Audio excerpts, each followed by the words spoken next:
Buenos días, queridos estudiantes. Hoy nos toca ver el muestreo probabilístico. ¿Qué es el muestreo probabilístico?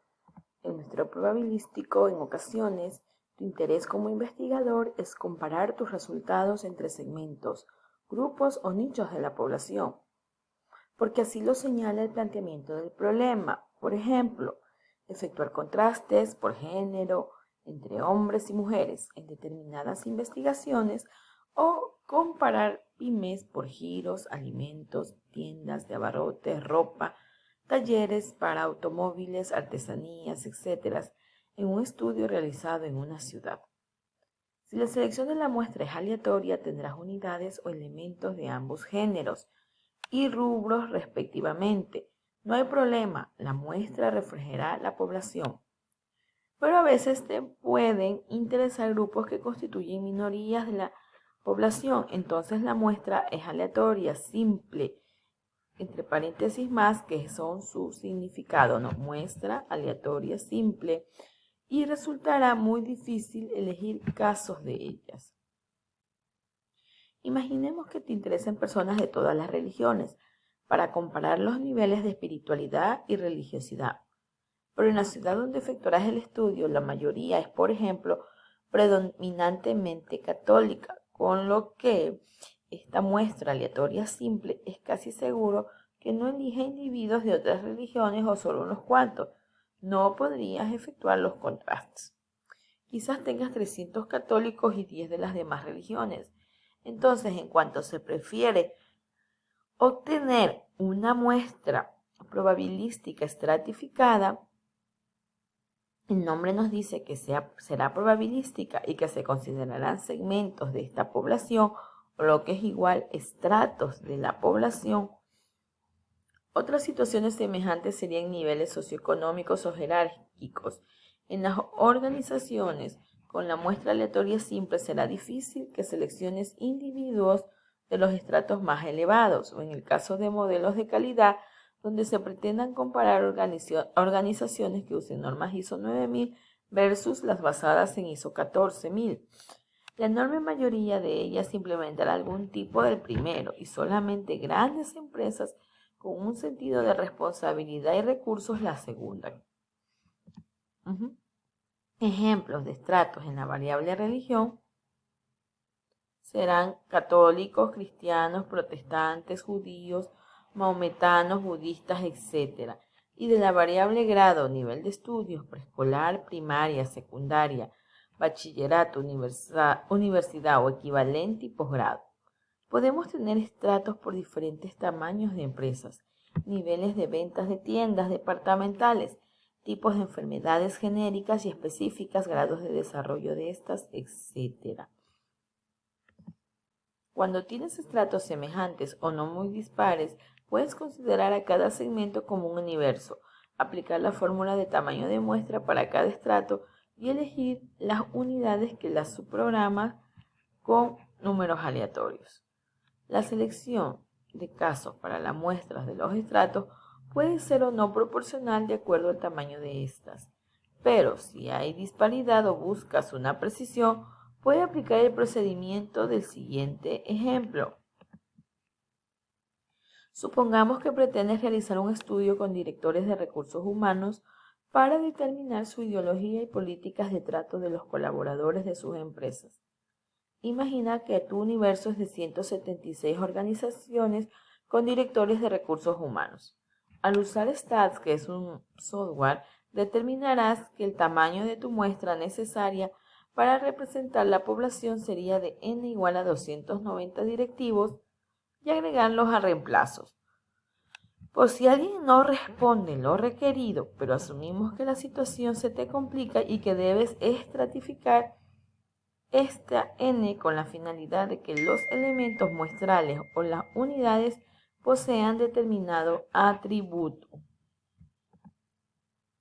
En el ejemplo, este atributo podría ser el giro de la empresa, es decir, cuando no basta que cada uno de los elementos muestrales tengan la misma probabilidad de ser escogidos, sino que además es necesario segmentar la muestra en estratos o categorías que se encuentran en la población y que resultan relevantes para los objetivos del estudio. Se diseña una muestra probabilística estratificada. Lo que aquí haces es diluir a la población en subpoblaciones o estratos y seleccionas una muestra para cada estrato. Esta estratificación en este caso aumenta la precisión de la muestra e implica el uso deliberado de diferentes tamaños de muestra para cada estrato a fin de lograr reducir la varianza de cada una de la media muestral. Estos autores en el 2008 afirmaron que un número determinado de elementos muestrales n igual a nh, la varianza de la media muestral puede reducir el mínimo y si el tamaño de esta muestra para cada estrato es proporcional a la desviación estándar de cada estrato, esto es o significa, aquí viendo las fórmulas, en donde la muestra n será igual a la suma de los elementos muestrales nh, es decir, el tamaño n y la varianza y, pueden minimizarse si calculamos sus muestras proporcionales a la desviación estándar de cada estrato. Lo que es, aquí está esta fórmula donde NH y NH mayúsculas son muestra y población en cada estrato. Y si la desviación estándar de cada elemento en un determinado estrato, entonces tenemos que seguimos con nuestro ejemplo. La población es de 176 electores de recursos humanos y el tamaño de la muestra, 1176 directores y el tamaño de la muestra es 298. ¿Qué muestra necesitarás para cada estrato? Entonces aquí sacamos y necesitamos el 25.34% de la población, ¿verdad? Según lo que determina esta fórmula. Y aquí tenemos el total de la población, NH, ¿sí ven? Entonces está cada estrato, son 10 estratos. Aquí están los directivos, extractivo y siderúrgico, metal mecánico, ¿verdad? Alimentos y bebidas, papel, textil, eléctrico, automotriz, químico, farmacéutico, otras empresas y comerciales. Del total de N son 176, la muestra son 1176 empresas, 298. La muestra. Esta es otra muestra probabilística. La primera fue estratificada, está por racimos o también llamada conglomerada. Cuando el investigador se ve limitado por recursos financieros o tiempo, distancias geográficas o una combinación de las anteriores y otros obstáculos, se recurre al muestreo por racimos o clústeres, que también se llama. En este tipo de muestreo se reducen costos, tiempo y energía, ya que muchas veces las unidades se encuentran encapsuladas o encerradas en determinados lugares físicos, geográficos, a las que se le denomina también racimos o conglomerados. Algunos ejemplos serían los que tenemos en la siguiente tabla, y en la primera columna se encuentran unidades de análisis que frecuentemente vamos a estudiar y en la segunda seguiremos posibles racimos donde se puedan encontrar dichos elementos. Entonces aquí tenemos las unidades de análisis, estudiantes jóvenes y adultos, el posible racimo, preparatorios y universidades, pacientes enfermos, estos están en hospitales y clínicas, obreros, industrias y fábricas, amas de casa, mercados, supermercados, centros comerciales, niños en escuelas, empresas, parques y zonas industriales, los profesionales en los colegios de profesionales, los micro y pequeñas empresas en zonas del centro de la ciudad y las familias en centros de diversión.